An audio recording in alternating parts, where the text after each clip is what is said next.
Hello everyone, I am सिमरन त्यागी और आज हम इस वीडियो में पढ़ने वाले हैं सबफाइलम सिफेलोकोर्डेटा का जो हमारा एक जीव है एम्फियोक्सस या जिसको हम ब्रैंकियोस्टोमा बोलते हैं उसके बारे में, जो हमारी जूलॉजी 5th सेमेस्टर की सेकंड बुक का एक टॉपिक है। तो चलिए शुरू करते हैं अपना टॉपिक ब्रैंकियोस्टोमा। यह एम्फियोक्सस के नाम से भी जाना जाता है और इसका साधारण नाम लैंसिलेट है। इन सिफेलोकोर्डेट जंतुओं का विशेष महत्व है क्योंकि इनमें जीवन पर्यंत कोर्डेटा संघ के जो तीनों आधारभूत लक्षण होते हैं वो उपस्थित रहते हैं, जो कि कोर्डेटा संघ के हमारे पूरे महत्वपूर्ण लक्षण होते हैं तीन। फर्स्ट होता है कि इनमें नोटोकॉर्ड प्रेजेंट होता है।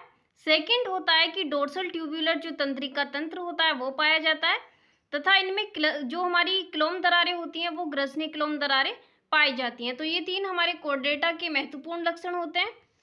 उसके बाद कि ब्रैंकियोस्टोमा की लगभग 9 जातियां ज्ञात हैं जो विश्वव्यापी वितरण दर्शाती हैं तथा संसार भर के समुद्रों में ये पाई जाती हैं और ये हमारी पक्षमाभिपोषी होती हैं यानी कि सीलिएटेड होती हैं, जो प्लवकीय सूक्ष्म जीवों को भोज्य पदार्थों के रूप में ग्रहण करती हैं।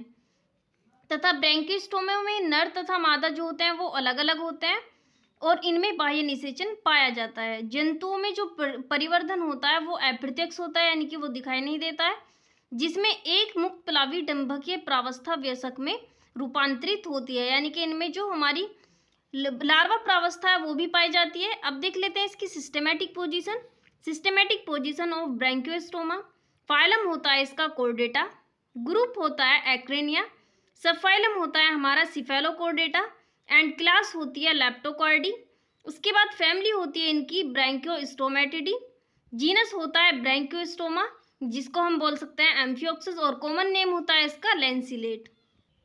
सो ये था हमारा एम्फियोक्सस का थोड़ा बेसिक उसके बारे में, यानी कि इसकी सिस्टेमेटिक पोजीशन और उनकी क्या क्या आधारभूत लक्षण होते हैं। अब देख लेते हैं हम इसका, जैसे कि एग्जाम में पूछा जाता है कि एम्फियोक्सस का ब्लड वस्कुलर सिस्टम जो है आप लोगों को करना है तो कैसे लिख सकते हैं आप लोग।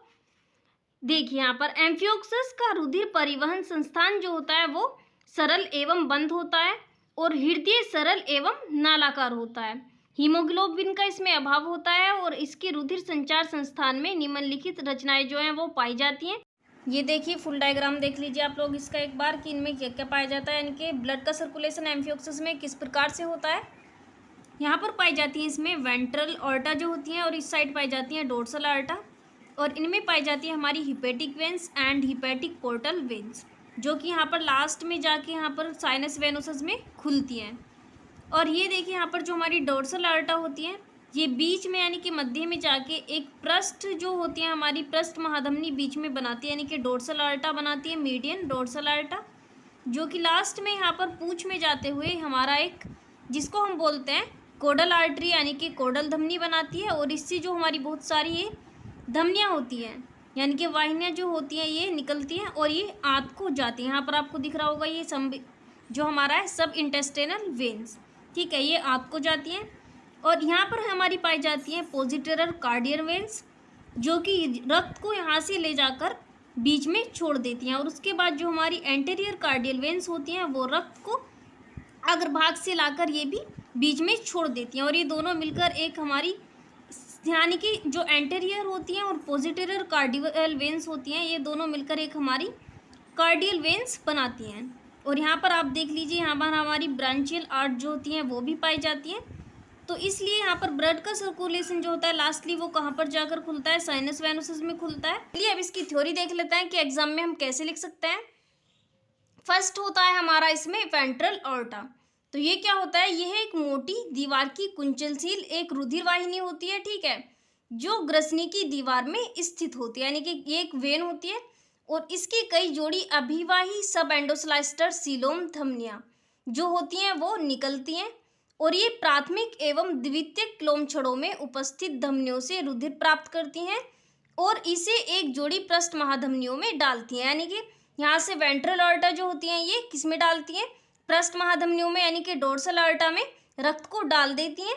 और शरीर यहाँ पर जो डोर्सल आर्टा में आने के बाद रक्त यहाँ से इनका प्रोसेस स्टार्ट होता है कि शरीर के अग्रभाग में एक जोड़ी पृष्ठ महाधमनी होती हैं, वो अभी आपने देखा यहाँ पर एक जोड़ी पृष्ठ महाधमनी अग्रभाग में पाई जाती हैं जो ग्रसनी की छत पर, ठीक है, एफरेंजियल ग्रूव के दोनों ओर एक एक स्थित होती हैं क्योंकि दो पाई जाती हैं, और पश्च भाग में दोनों पृष्ठ महाधमनियां ग्रसनी के पीछे आपस में मिलकर एक पृष्ठ महाधमनी बनाती हैं, जो कि मैंने अभी बताया था डायग्राम में। ये देखिए इन्होंने यहाँ पर मिलकर एक क्या बनाई है, पृष्ठ महाधमनी बीच में, जो कि मध्य रेखा पर पीछे की ओर पूंछ के भाग में चली जाती है। ये देखिए यहाँ पर पूंछ के भाग में चली गई, और अब इसको हम क्या कहते हैं, कोडल धमनी या कोल्डर आर्टरी कहते हैं। यह एक वितरक वाहिनी के रूप में कार्य करती है, और इससे अनेक छोटी छोटी वाहिनी जो हमारी शाखाएं होती हैं वो निकलकर आंत को जाती हैं। ये देखिए हमारा जो ये हमारा यहाँ पर पार्ट दिया गया है, सब इंटेस्टाइनल वेन्स, ठीक है, यहाँ आंत को जाती हैं। उसके बाद आपने डायग्राम में भी कार्डिनल वेन्स देखी थी, ठीक है, तो वो क्या करती हैं, एक जोड़ी जो हमारी अग्र कार्डिनल सिराएं होती हैं, ठीक है, तो वो क्या करती हैं, यानी कि पोजिटेरर जो होती हैं शरीर के अग्र भाग से रुधिर एकत्र करती हैं, और ये इस प्रकार एक जोड़ी पश्च कार्डिनल सिराएं जो होती हैं वो शरीर के पश्च भाग से रुधिर ले जाती हैं, और पश्च भाग में पश्च सिराएं कोडल सिरा से मिल जाती हैं, ठीक है, और अग्र भाग में जो हमने अभी कोडल सिरा देखा था ना, अग्र भाग में जो दोनों पक्षों की अग्र एवं पश्च कोर्डिनल सिराएं वो आपस में मिलकर एक सामान्य कोर्डिनल सिरा हमारा बनाती हैं, यानी कि कोर्डिनल वेन्स बनाती हैं, जो कि साइनस वेनोसस में खुलती है। आपने साइनस वेनोसस का भी डायग्राम देखा होगा, ठीक है। उसके बाद यहाँ पर हमारी होती हैं पार्टियल वेन्स, ठीक है, भित्तीय सिराएं। सो शरीर की पृष्ठ भित्ति का रुधिर दोनों ओर से एक जोड़ी भित्तीय सिराओं द्वारा एकत्र करके सिरा पात्र में डाल दिया जाता है, यानी लास्ट प्रोसेस जो होता है इसका। भित्तीय उपांत्र तथा पश्च कॉर्डिनल सिराओं तथा अधर महाधमनी में रुधिर आगे की दिशा में बहता है, और पार्श्व और मध्यवर्ती जो हमारी पृष्ठ महाधमनियां और अग्र कॉर्डिनल सिराओं में रुधिर पीछे की दिशा में बहता है। उसके बाद हम देख लेते हैं, ये हमारा हो गया ब्लड वस्कुलर सिस्टम। कि एग्जाम में अगर पूछा जाए कि एम्फियोक्सस के जो हमारे एक्सक्रेटरी ऑर्गन्स होते हैं उनके बारे में लिखिए, कैसे लिखेंगे आप लोग।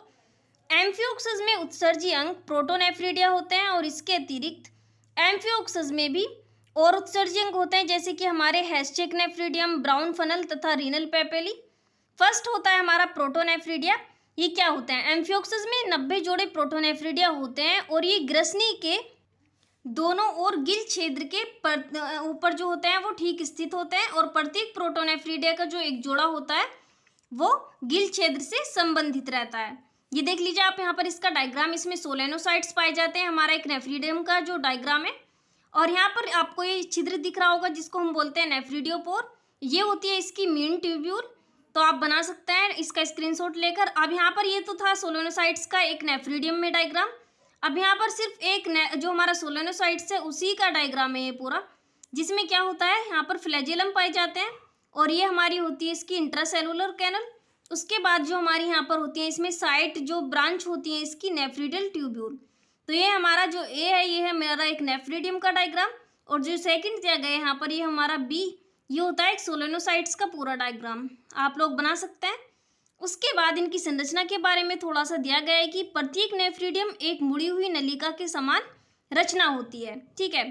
इनमें पिन के समान सोलेनोसाइट्स के झुंड लगे होते हैं, और ये सोलेनोसाइट्स पृष्ठ सिलोमिक कैनाल में धंसे रहते हैं। प्रत्येक नेफ्रिडियम में लगभग 5000 सोलेनोसाइट्स होते हैं, ठीक है। प्रत्येक नेफ्रिडियम में सोलेनोसाइट्स की संख्या जो होती है वो 5000 होती है, और प्रत्येक सोलेनोसाइट्स में एक छोटा सिर का भाग, एक नलिका या शाफ्ट होती है। सिर की रचना जो होती है वो हमारी एक कोशिका से होती है, और हम सभी जानते हैं कि प्रत्येक कोशिका में एक केंद्रक भी पाया जाता है। सोलेनोसाइट्स उत्सर्जी पदार्थों को शोषित करके फ्लैजेलम की सहायता से क्या करते हैं, उत्सर्जी कैनाल में फेंक देते हैं, यानी कि इनका जो एक्सक्रेटरी सिस्टम होता है वो कैसे होता है। यहाँ पर देखिए सोलेनोसाइट्स जो होते हैं वो जो उत्सर्जी पदार्थ होते हैं उनको फ्लैजेलम की सहायता से शोषित करके बाहर फेंक देते हैं, ठीक है, यानी कि उत्सर्जी कैनाल में डाल देते हैं। उत्सर्जी पदार्थ कैनाल से एट्रियल गुहा में उड़ेल दिए जाते हैं, और अंत में शरीर से बाहर जो एट्रियोपोर द्वारा वो निकाल दिए जाते हैं, यानी कि एक छिद्र होता है उसके द्वारा निकाल दिए जाते हैं। उसके बाद हैस्टिक नेफ्रिडियम, यह भी एक एक्सक्रेटरी ऑर्गन्स है। यह एक बड़ा नेफ्रिडियम है जो नोटोकॉर्ड के कुछ बाईं और फेरिंक्स के ऊपर स्थित होता है। यह प्रोटोनेफ्रिडिया के समान होता है, किंतु आकार में इससे बड़ा होता है, और इसकी नली में भी अनेक सोलेनोसाइट्स खुलती हैं। हैस्टिक नेफ्रिडियम रुधिर वाहिनियों की जाल से संबंधित होता है, और इसकी प्रत्येक शाखा कोशिका के चारों ओर एक छोटा सीलोमिक कोश होता है। यह रुधिर से क्या करता है, यह रुधिर से उत्सर्जी पदार्थों को अलग करता है, यानी कि इसका मेन जो वर्क होता है वो होता है कि रुधिर से उत्सर्जी पदार्थों को अलग करना। उसके बाद पाई जाती है इनमें ब्राउन फनल। इनका एक जोड़ा फेरिंग्स के पच जो सिरा होता है प्रत्येक और एक छोटा। उसके बाद पाई जाती है इनमें ब्राउन फनल, ठीक है। तो इनका एक जोड़ा जो फेरिंग्स के पंच सिरे पर प्रत्येक और एक एक होता है, और एट्रियम जो होता है फेरिंग्स के दोनों पृष्ठ पार्श्वों में अंगुलाकार रूप में बढ़कर पृष्ठ सीलोमिक नाल में खुल जाता है, ठीक है। ये भी एक्सक्रीटरी ऑर्गन्स है, तो इनका भी क्या होगा, उत्सर्जन करना होगा, इनका कार्य भी। इसकी भित्ति के एपिथेलियम स्तर में ब्राउन पिगमेंट्स पाए जाते हैं, जिसके कारण हम इनको क्या कहते हैं, ब्राउन फनल। उसके बाद लास्ट पाई जाती है इनमें रीनल पैपिली। सो एट्रियम के फर्श पर असंख्य छोटी छोटी जो रीनल पैपिलीज होती हैं वो पाई जाती हैं, जो कोशिकाओं के समूह से मिलकर बनती हैं, और इनका कार्य भी हमारा क्या होता है, उत्सर्जन करना होता है। सो ये था हमारा एम्फियोक्सस के हमारे एक्सक्रीटरी ऑर्गन्स, ठीक है, एंड ब्लड वेस्कुलर सिस्टम और उनका सिस्टेमेटिक पोजीशन। और आगे भी आप अपनी जूलॉजी 5th सेमेस्टर की 2nd बुक को कंप्लीट करने के लिए मेरे चैनल के साथ ज्वाइन हो सकते हैं।